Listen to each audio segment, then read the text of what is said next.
মানুষের মৃত্যু যে মানুষকে কতটা পৈশাচিক আনন্দ দেয়, আপনি যদি ময়মনসিংহের বালুকার যে দীপুর যে ভিডিওটা, তাকে যে মেরে ফেলার ভিডিওটা যদি আপনারা না দেখেন বুঝতে পারবেন না। আসলে ভিডিওটাতে এখন স্পষ্ট দেখা গেছে সে তাকে মানে তার উপর অভিযোগ এনে তাকে মেরে দড়িতে ঝুলিয়ে আগুন দিয়ে পুড়িয়ে দেওয়া হয়েছে। তো চিন্তা করেন একটা মানুষের মধ্যে মানবতাবোধ কতটুকু নিকৃষ্ট মানবতাবোধ সৃষ্টি হলে এই কাজটা করতে পারে।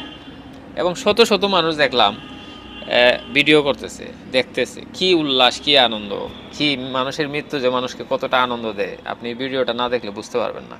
আমার মনে হয় আসলে মানুষ দিন দিন পশুর চেয়ে আসলে নিকৃষ্ট হয়ে যাচ্ছে, পশুর চেয়ে হিংস্র হয়ে যাচ্ছে। মানুষের মধ্যে মানবতাবোধ দিন দিন হারিয়ে যাচ্ছে।